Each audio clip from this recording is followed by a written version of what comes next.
Well, from the Palm Desert to the Pacific Coast, the stark contrast between these two events on the PGA Tour, the American Express and the Farmers Insurance Open, they create quite the conversation. So, must be time for the RotoWire Rundown. I'm Keith Stewart from Read the Line, and of course, I'm joined by Len Hochberg from RotoWire. Len, how are you doing this week? Another event on your time zone. Yeah, looking forward to it. Interesting situation this week. We have the Wednesday start, so we get to get a little bit of golf a little bit sooner. And I think it's a great move by the PGA Tour. I think this is the third year they've done it, where they've tried to avoid the NFL championship, conference championship games on Sunday. And those people in the East Coast are going to have a fantastic Saturday night primetime finish to a golf tournament. So, pretty good week for golf and football and sports fans in general.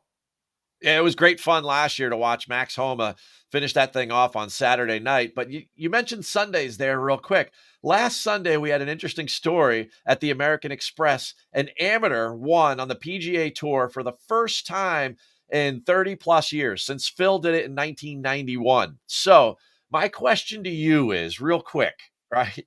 If you're Nick Dunlop and you just won on the PGA Tour and you're a sophomore at Alabama and you're 20 years old, what do you do? Do you turn pro or do you just go back to school and sit in a lecture hall today?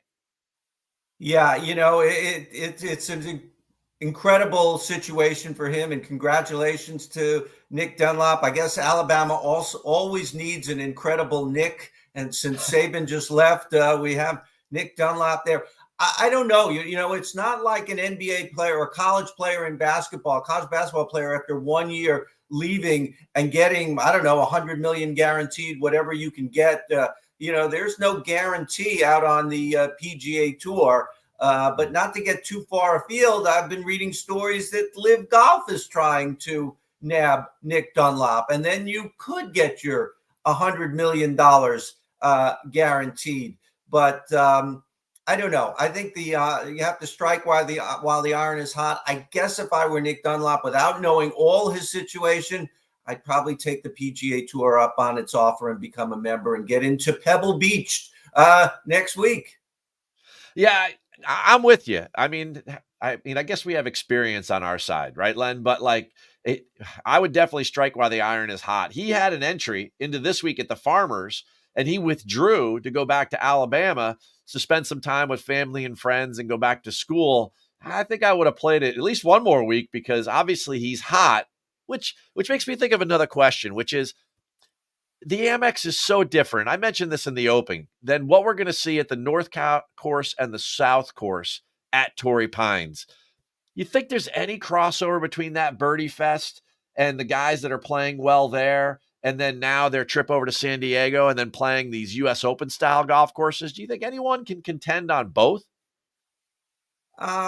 Yes, in a word, yes. Someone who's playing well will play well. Now, the golf courses, five different golf courses, three last week, two this week. It's not even a 1-and-1, transfer. But they're really very, very different. But as I always say, always write anyway, there is more than one way to win a golf course. A shorter hitter can somehow win on a Torrey Pines, the longest Torrey Pines South, the longest golf course the golfers will see all year. He will have to be incredibly good with his short game and with his putting and pretty accurate off the tee to make up for his deficiencies in length. There's always one way. It's just so much harder.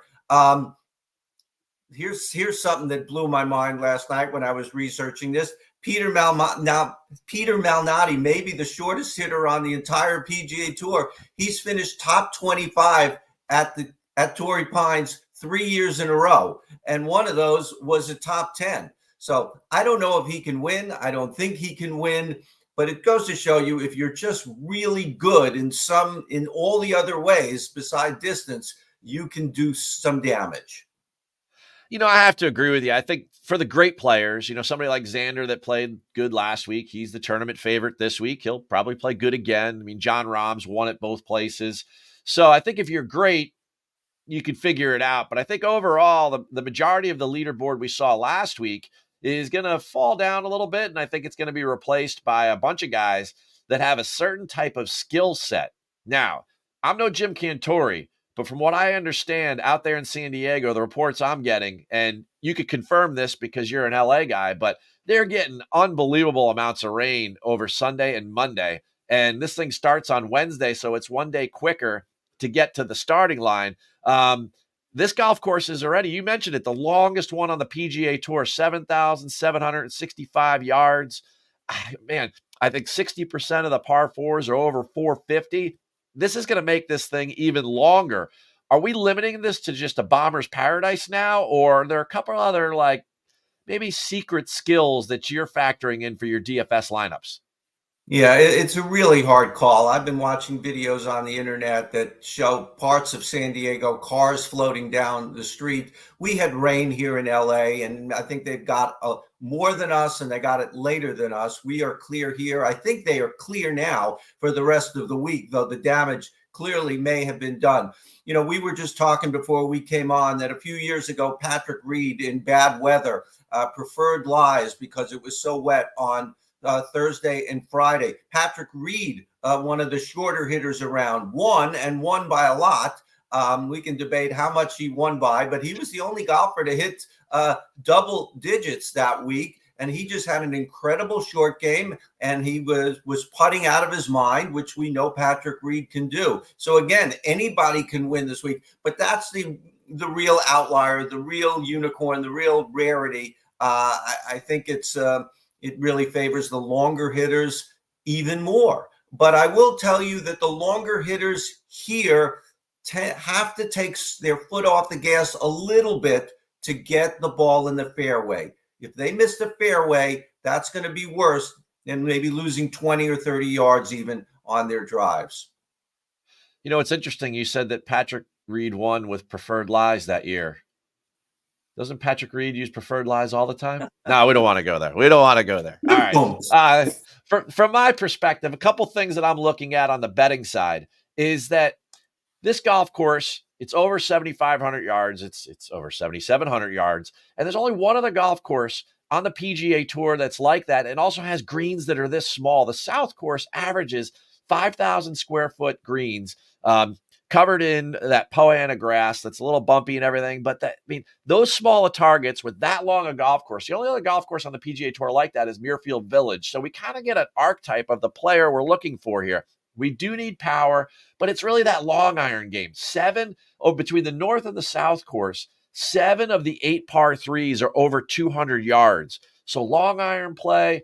I mentioned just a couple minutes ago how long the par 4s are. So I think something like par 4 scoring is really important. You know, over the last 10 winners, they've gained over 8 shots against the field with their par 4 scoring. And the average winning score over the last 10 years is 13 under par. So that's more than half their total score. And if you have those smaller greens, I think you're going to need a little around the green acumen as well. So those are couple of the hot button topic points that I'm looking for when I kind of break down the field from the betting side. And of course, before we go today on the rundown, Len, you always got to give everybody the names. So let's have some fun and let's break down the 10K, 9K. We've got 2 different golf courses. Well, last week we had 3. I don't know if 2's any better, but we know these golf courses fairly well. And the field, you're already throwing out names like Peter Malnati. What else do you have for us? Start with the 10K range. Yeah, as always, I try and be brief here. Never really successful, but I will tell people that my article on RotoWire is up. It is a free article, and you can see all my picks. And I'll be even a little bit more verbose there than here. I'll try and get through the names a little quickly. In the 10s, you know, a lot of the guys at the top of the board here, we see a lot of guys come here every year, and we see a lot of the same guys play well here every year. So it's kind of a challenge because you can't pick them all. But at the top, I do like Colin Morikawa and defending champion Max Homa. Moving down a little bit into the 9s, Sung Jae Im, not the longest hitter. I think he's indicative of a guy who can play well here this week. He's decent long, but pretty straight. And I think that's going to be a better skill set than just long and wherever. Jason Day, has won here a couple of times and was in the top 10 last year. Moving into the 8,000s, I like Sepp Straka, who I have not seen getting a lot of talk. He's really a better player. He's so much better than he's just really improving more than just about anybody. I mean, yeah, he's had more room to grow. And I think, he is a guy, he's in the mid 8,000s. I like him. And Will Zalatoris at 8,000. I've been waiting on Zalatoris, waiting to see. He was 34th last week. And this is a good fit for him, this course. And he's only 8,000. I think this might be the week to get back on board with Will Zalatoris. In the sevens, Ryo Hizatsune, who we talked about last week. We don't think of Japanese players as the longest hitters, but he's decent long, and I think he can compete here this week. And also Michael Kim, who had a good week last week in the sevens. He's also a little bit longer than I thought. He's top 60 in driving distance last year. I'll tell you, in the 6,000s, there wasn't much that I liked. I really was hoping to avoid that at all, but I always give people selections. Joseph Bramlett has made the cut here 4 years in a row. Coming back from injury just a couple of weeks back, though. Let's see. Doug Gim, Joel Damon. Accurate hitters, very good on approach play, terrible putters. Maybe they can make the cut. And I mentioned Peter Malnati earlier. 3 top 25s in a row. How did that happen? I don't know. Well, you know what? Down in that 6K range, those are usually some of my top 40 picks that I'm putting on my placement card. And a couple names that I came across in my research that made sense. Now, both these guys are coming off injury, but that was midsummer last year. They both played pretty well in the fall, but Mav McNeely's had some great, history there at Farmers, and so has Lanto Griffin. So there's two guys there in the 6K range that might catch your attention. They definitely caught mine. From a betting perspective, I'm definitely going down the Bombers route here, Len. There's no doubt about that. And I'm starting not with those 4 California guys at the top, but rather the Swedish superstar in Ludvig Åberg. He's right around plus 2,200. Depends which book you go to. But for me, if your name's not Rory, it might as well be Ludvig. If we're talking about the best drivers of the golf ball in the world, I mean, Ludvig is really, really impressive. And I think that's going to be a huge asset this week, especially if you get it in the fairway and they do play preferred lies. He's going to be there the whole time. The guy hits it so straight and accurate with his driver. He's got an underrated long iron game, and he scores. Birdie or better guy, subpar scoring. He's a pretty good putter, definitely above average in that category. A little further down the board, I like the guy, another California kid. He's been playing well in California, and that's Sahith Theegala.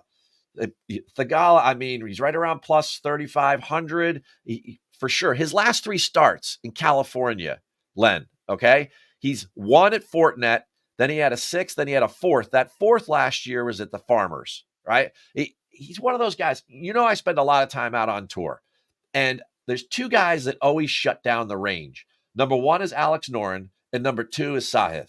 And he hits a ton of long iron shots when he's doing it. He's really good with his hybrid.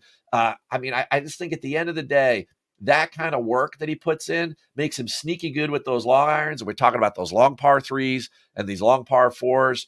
He played well there last year. And that putter, Sahith's one of the best putters on the PGA Tour. Another guy that can create a lot of subpar scores. And then I'm like you. You're always scouring the leaderboards. And I think that's kind of rubbed off on me. But the DP World Tour just spent 2 weeks in Dubai. And Adrian Moronk was 10th 2 weeks ago, and he came runner-up to Rory this past weekend. He is elite long. He's won before. He's won 4 times on the DP World Tour, so he knows how to win. He's in great form. For me, at about 60-1, I like him down in that range. So there's 3 names for you from a betting perspective. Anything else you want to add before we let them go from the rundown, Len?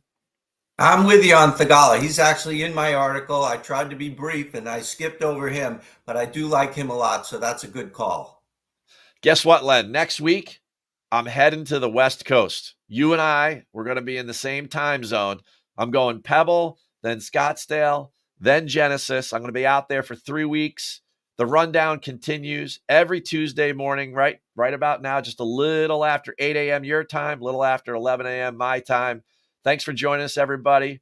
On behalf of Len Hochberg, I'm Keith Stewart from Read the Line. Thanks for joining us on the Rundown.